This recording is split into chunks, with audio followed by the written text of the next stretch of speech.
Hello everyone, let's start today's topic. आज हम यहाँ पे बात करने जा रहे हैं स्टैंडर्ड 12th के हमारे सब्जेक्ट की ऑर्गेनाइजेशन ऑफ कॉमर्स। और लास्ट लेक्चर में हम चैप्टर नंबर 6 देख रहे थे विच इज़ रिगार्डिंग डायरेक्टिंग, और उसी को आगे कंटिन्यू कर लेते हैं। जो हमारा पेज नंबर 64 है आपके टेक्स्ट बुक का, उससे हम आगे देखने जा रहे हैं। The topic is regarding motivation. देखो, बेसिक बातें हमने सारी कर ली थी, उन्हीं टॉपिक्स को थोड़ा सा डिटेल में स्ट्रेच किया जा रहा है आपको समझाने के लिए। तो it is not a big deal, समझने में इतनी दिक्कत होगी नहीं। चलिए, मोटिवेशन का मतलब क्या है? किसी को इनकरेज करना कि वो काम करे। और जो सुपरवाइजर्स हैं, मिडिल लेवल या टॉप लेवल मैनेजमेंट है, उनका ये काम है कि वो अपने लोअर लेवल स्टाफ को इनफ मोटिवेटेड रखें कि उनसे काम करवाया जा सके। ठीक है, तो दैट इज़ नेसेसरी। यहाँ पे क्या बोला हुआ है देखते हैं। Motivation is the internal feeling which encourages a person to work. There is a difference between capacity to work and the willingness to do so. Okay, the objective of management fails if the worker is capable but not willing to work. मतलब capacity है फिर भी काम नहीं कर रहा है, तो कहीं ना कहीं मैनेजमेंट का फेलियर है कि आप उससे काम करवा नहीं पा रहे हो। ठीक है, तो ये भी तो एक टैलेंट है कि काम करवाना आना चाहिए।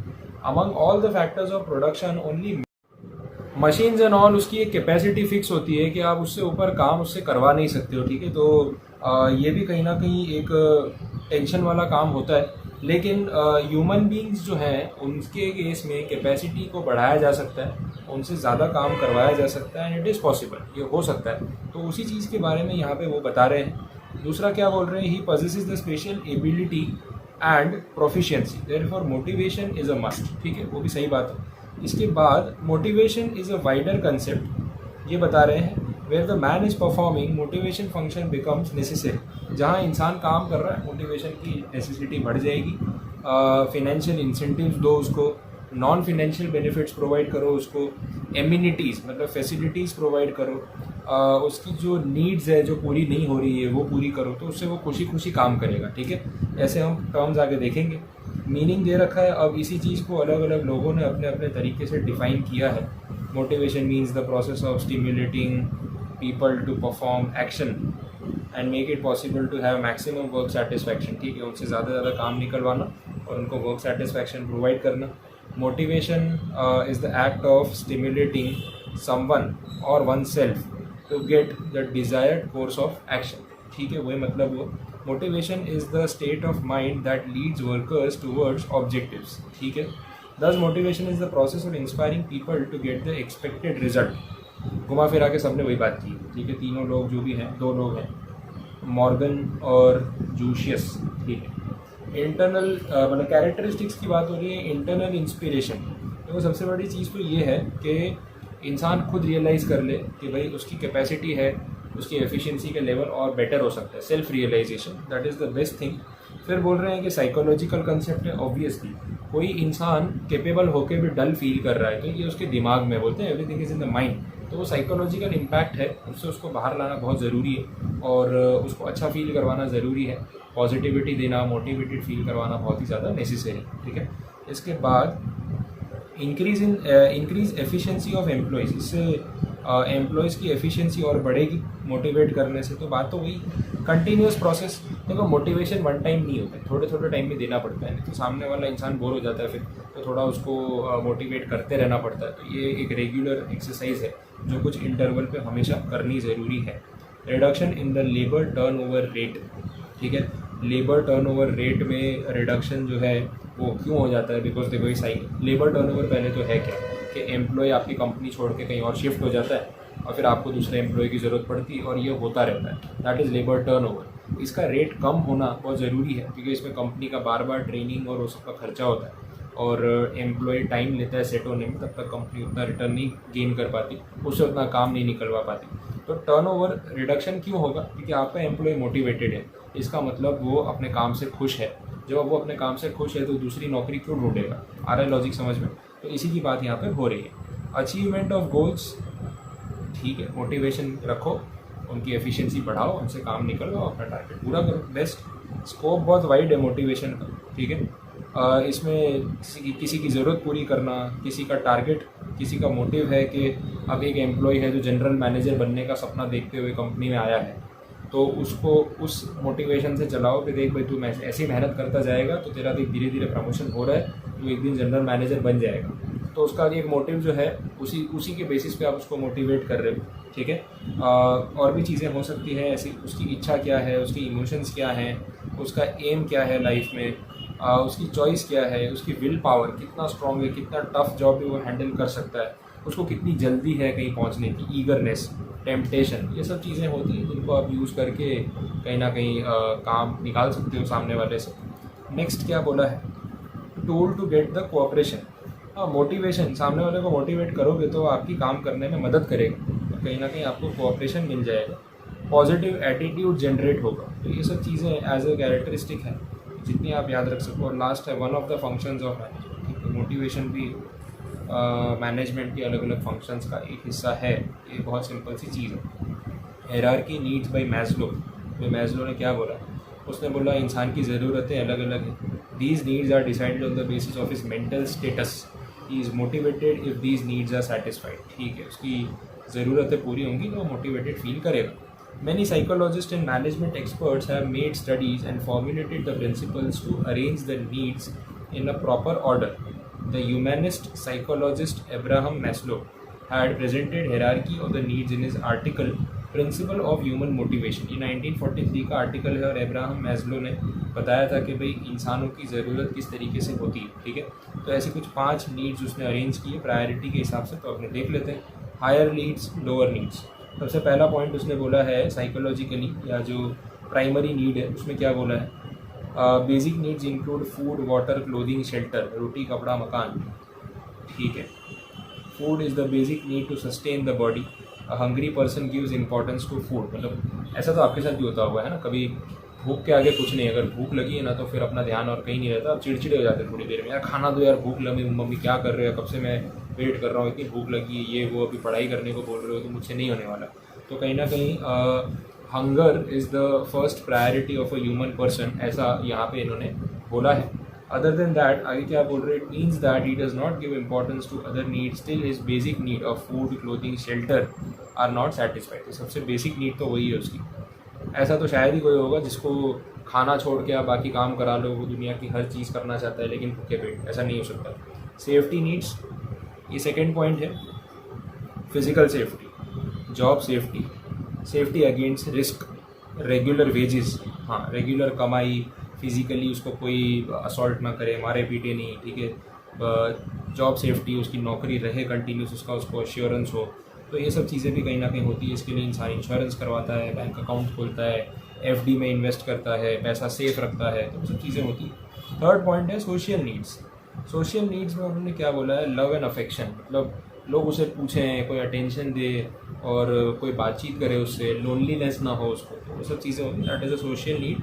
और इसके लिए हम family members, friends, relatives, colleagues, ये सब जो लोग हैं इनके साथ हम उठते बैठते हैं, बात करते हैं, ठीक है, अपने एक्सपीरियंसेस शेयर करते हैं। Esteem and status needs, above 1 to 3 needs are low class needs, ठीक है।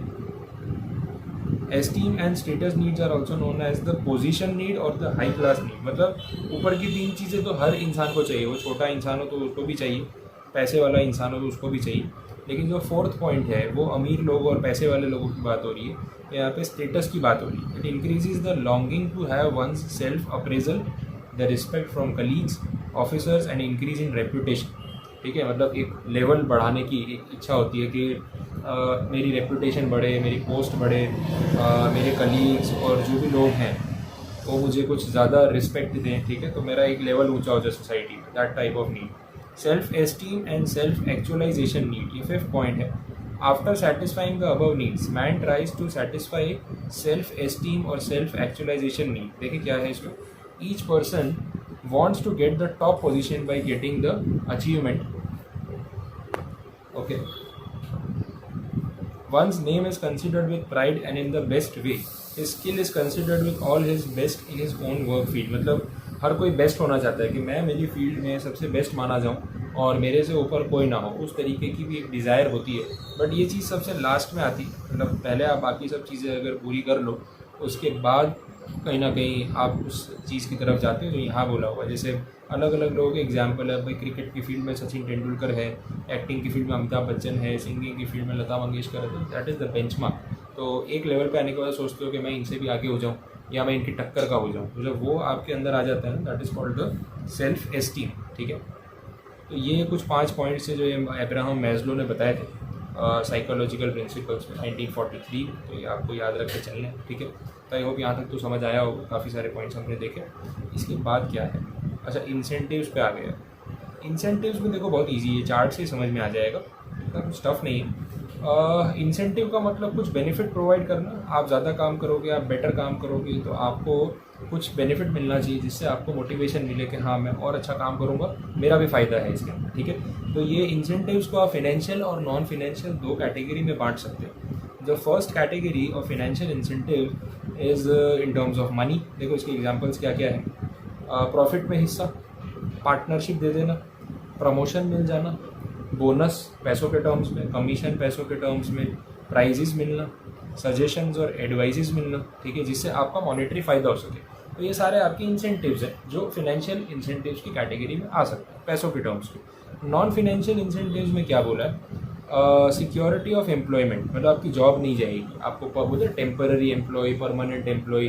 तो अगर आपको बोला कि भाई इतना टारगेट पूरा कर दो, आपको परमानेंट एम्प्लॉय बना देंगे, तो आप शांति से रहोगे, आपकी फिर जॉब नहीं जाएगी। ठीक है, recognition of work and reward, work को रिकग्नाइज करो, रिवॉर्ड दो, उसको कोई ट्रॉफी दे दो, कोई सर्टिफिकेट ऑफ अप्रिसिएशन दे दो। होता है एम्प्लॉय ऑफ द मंथ का फ़ोटो लगा देते हैं ऑफिस के रिसेप्शन पे एंड और कि भाई ये हमारा एम्प्लॉय ऑफ द मंथ है, तो उससे थोड़ा सा मोटिवेशन मिलता है।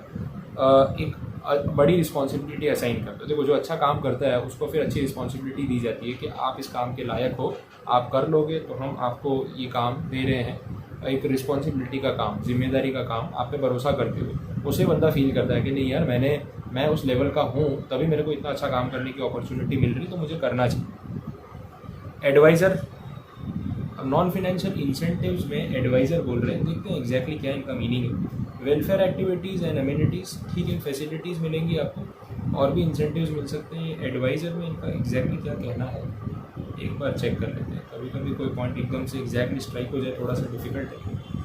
When a worker has been efficient for a long time, his advice is sought in policy formulation. Okay, आपको एज ए एडवाइज़र ट्रीट किया जाने लगेगा, तो ये भी अच्छी बात है ना। कोई आपसे सलाह लेने आएगा तो आपको थोड़ा बोलते हैं ना एक अपर हैंड फील होगा ना कि हाँ यार मैं बड़ा हूँ, मतलब सामने वाले ने मुझसे पूछा कि मैं क्या करूँ, दैट मीन्स वो मुझे उस लेवल का मानता है कि मैं एडवाइस देने के लायक हूँ। तो ये भी अपने आप में एक अप्रिसिएशन, ठीक है, उस सेंस में तो सही।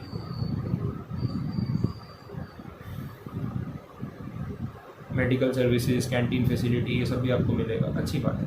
तो यहाँ तक तो आई होप आपको समझ में आया होगा। अब नेक्स्ट जो ब्लॉक है वो लीडरशिप का है, तो आई गेस वो एक पूरा अलग ही आंसर है, leadership and communication and all. बस तो फिर इसमें इतना रखते हैं, अपने एक एक टॉपिक पढ़ते हैं आराम से, कोई जल्दी तो है नहीं, तो ये टाइम तो लेगा वैसे भी कवर अप होने में। तो आज इतना रखते हैं, लीडरशिप से फिर हम नेक्स्ट लेक्चर में स्टार्ट करेंगे। तब तक आपकी कोई भी क्वेरी है तो आप पूछ सकते हैं। अनदर थिंग, जो लोग यूट्यूब पे ये लेक्चर्स देख रहे हैं, ठीक है, तो मैंने ओपन ही रखे हुए हैं अभी, और कोई प्रॉब्लम नहीं, आप देखें, अच्छे से पढ़ाई करें। ये एक तरीके का मेरी तरफ से फ्री सब्जेक्ट भी है, फ्री लेक्चर भी आप बोलो या डेमो बोल लो। हम बाकी के सब्जेक्ट्स भी प्रिपेयर करवाते हैं रेगुलरली, और अगर आपको किसी को अकाउंट, स्टैटिस्टिक्स, इको, कोई लैंग्वेज, कंप्यूटर, कोई भी सब्जेक्ट ज्वाइन करना हो तो मेरे रेगुलर कोचिंग क्लासेस हैं यहाँ पे सूरत में, ठीक है। और आप जूम पे लाइव लेक्चर्स हमारे ज्वाइन कर सकते हैं। हाँ ऑब्वियसली वो चार्जेबल रहेंगे। स्टूडेंट्स दूसरे सर वो भी फ्री है क्या, तो सब कुछ फ्री में दे दूँगा, तो भैया ये भी बंद हो जाएगा जो चला रहा हूँ, क्योंकि इसका भी खर्चा तो लगता ही है ऑब्वियसली। तो ये चीज़ एक डेमो के तौर पे, और बाकी सब्जेक्ट्स के लिए अगर आप ज्वाइन करना चाहें तो आप मुझे कांटेक्ट कर सकते हैं, मेरा नंबर अवेलेबल है, ठीक है। और उस पर आप कांटेक्ट करके यहाँ पे कमेंट कर दीजिए, आप मुझसे बात कर लीजिए, और हमारे लेक्चर्स का डेमो लेके आप जूम पे डेली लाइव लेक्चर्स जो है वो स्टार्ट कर सकते हैं, और अपने 12th स्टैंडर्ड के एग्ज़ाम के लिए अच्छे से प्रिपरेशन कर सकते हैं, ताकि बढ़िया से बढ़िया आपका प्रिपरेशन हो सके, ठीक है। तो ट्रायल लेना हो तो 3 days ट्रायल अवेलेबल है बाकी सब्जेक्ट्स के लिए भी, and then you may decide whether you wish to continue or not. तो कोई भी ऐसी रिक्वायरमेंट हो तो feel free to contact any time. Okay, so all the very best. Thank you so much.